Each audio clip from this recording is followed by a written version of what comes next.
Hello, नमस्कार. Healthy life या YouTube चॅनलवर आपणा सर्वांचं खूप खूप स्वागत. सिझेरियननंतर माझी कंबर कायमची दुखायला लागली. स्पायनल ॲनेस्थेशियामुळेच असं झालं. असं तुम्हीही ऐकलं आहे का? खरंच सिझेरियनच्या वेळी दिलेल्या स्पायनल इंजेक्शनमुळे कंबरदुखी होते का? की यामागे दुसरंच काही कारण आहे? आज आपण हा गैरसमज पूर्णपणे दूर करूया.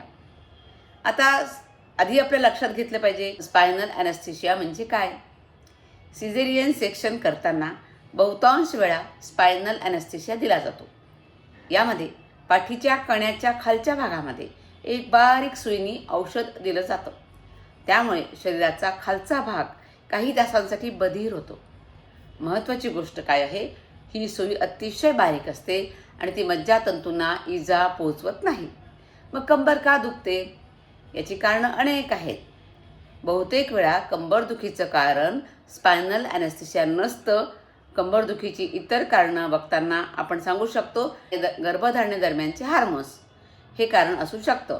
यामध्ये काय होतं, प्रेग्नन्सीमध्ये रिलॅक्झिनसारखं हार्मोन शरीरातील लिगामेंट्स सैल करतात, त्यामुळे कण्यावर ताण वाढतो. हे एक कारण असू शकतं. दुसरं कारण असं, पोटाचा वाढलेला भार. 9 महिने पोटाचा भार हा पुढे असल्यामुळे कंबर सतत ताणाखाली असते.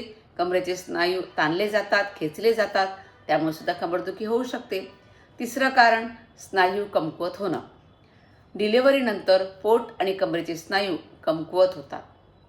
कोअर मसल्स वीक असतील तर कंबरदुखी वाढू शकते. म्हणून प्रेग्नन्सीच्या आधी कोअर एक्झरसाईज जर केलेले असतील तर तिथले स्नायू मजबूत राहतात आणि प्रेग्नन्सी योगा जर केला तरीसुद्धा हा त्रास कमी होऊ शकतो.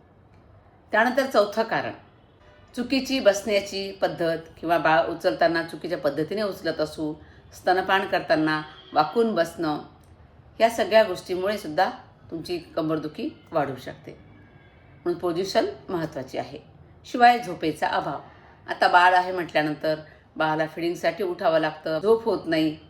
मग ही सर्व कारणं कंबरदुखीसाठी असू शकतात. मग इंजेक्शनमुळे कधी दुखू शकतं का? हो, कधीकधी इंजेक्शन दिलेल्या जागी 2-3 दिवस हलकी वेदना होऊ शकते, पण ती वेदना तात्पुरती असते. कित्येक महिने, कित्येक वर्ष चालणारी कंबरदुखी स्पायनलमुळे होत नाही.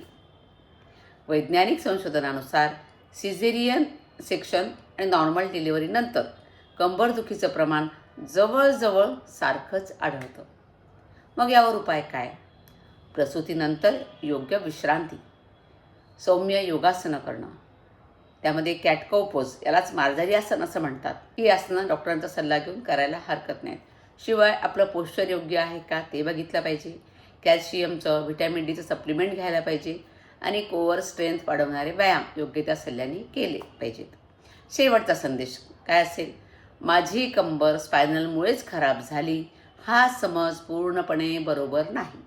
आपण कारण समजून घेतलं तर योग्य काळजी घेऊन कंबरदुखी पूर्णपणे कमी करता येते. हा व्हिडिओ प्रत्येक गर्भवती स्त्रीपर्यंत पोहोचला पाहिजे. जर तुम्हाला हा व्हिडिओ माहितीपूर्ण वाटला असेल तर नक्की या व्हिडिओला लाईक करा, शेअर करा आणि कमेंटसुद्धा करा. आणि हे चॅनल सबस्क्राईब करायला मात्र विसरू नका. धन्यवाद.